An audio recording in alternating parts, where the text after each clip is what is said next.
ಇದು button mango ಅಂತೇಳಿ ಮುಳಿಯ ವೆಂಕಟಕೃಷ್ಣ ಶರ್ಮ ಅವರು ಕಳಿಸಿಕೊಟ್ಟದ್ದು ನಮ್ಮ ಡಾಕ್ಟರ್ ಮನೋಹರ್ ಉಪಾಧ್ಯಾಯರಿಗೆ. ನೋಡಿ, ಇಷ್ಟು ಸಣ್ಣ ಹಣ್ಣು, 50 ಗ್ರಾಮು, 40 ಗ್ರಾಮು, ನೋಡಿ 45 ಗ್ರಾಮ್ ಹಣ್ಣು, ಇಷ್ಟು ಸಣ್ಣ ಹಣ್ಣು, ಒಳ್ಳೆ ಹಣ್ಣಾಗಿದೆ, ಸ್ವಲ್ಪ ಶ್ರಿಂಕ್ ಆಗಿದೆ, ಒಳ್ಳೆ ಹಣ್ಣಾಗಿದೆ. ಇದನ್ನೀಗ ಕಟ್ ಮಾಡುವ.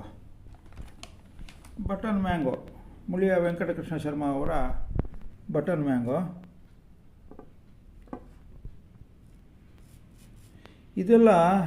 ಇದು ಸಿಪ್ಪೆ ಸಮೇತ ತಿನ್ಬೋದಂತೆ. ಆಮೇಲೆ ಇದರಲ್ಲಿ ಚೂರು ಸಹ ನಾರಿಲ್ಲ.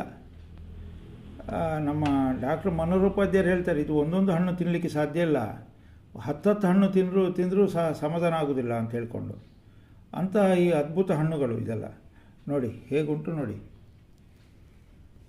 ಇದೆಲ್ಲ ನಮ್ಮ ಈ ಪ್ರಕೃತಿಯಲ್ಲಿ ಇರೋದೇ ಒಂದು ವಿಶೇಷ. ನೋಡಿ, ಗೊರಟು ಸ್ವಲ್ಪ ದಪ್ಪ ಇದೆ, ಆದರೆ ನಾರಿನಂಶ ತುಂಬ ಕಮ್ಮಿ ಇದೆ, ಭಾಳ ಒಳ್ಳೆಯದಿದೆ. ಇದನ್ನು ಒಂದು ಸಿಹಿ ನೋಡುವ ಈಗ.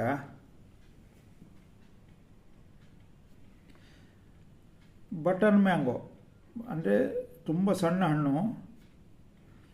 ಮರದಲ್ಲಿ ಇದು ಇರುವಾಗ ಹಣ್ಣಾಗಿದೆ ಅಂತೇಳಿ ಯಾರಿಗೂ ಗೊತ್ತಾಗಲಿಕ್ಕಿಲ್ಲ. ಇನ್ನೂ ಬೆಳೀಲಿಕ್ಕೆ ಉಂಟು, ಇನ್ನೂ ದೊಡ್ಡದಾಗಲಿಕ್ಕೆ ಉಂಟು ಅಂತ ನೆನೆಸ್ಬೇಕೆಲ್ಲರೂ.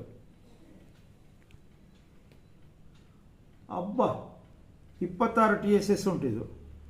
ನೀವು ಆಲೋಚನೆ ಮಾಡಿ, ಇಷ್ಟು ಸಣ್ಣ ಹಣ್ಣು, 26 TSS.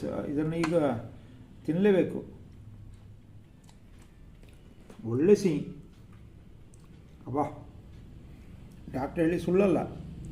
ಇದು 10 ಹಣ್ಣನ್ನು ಹಿಡ್ಕೊಂಡು ತಿಂತ ಕೂತರೂ ಸಮಯ ನಮಗೆ ಕಳೀಲಿಕ್ಕೆ ಸಾಧ್ಯ ಇಲ್ಲ, ಅಷ್ಟು ಒಳ್ಳೆ ಹಣ್ಣಿದು. ಇದನ್ನೆಲ್ಲ ಈ ವರ್ಷ ಕಸಿ ಮಾಡ್ತೇನೆ ನಾನು.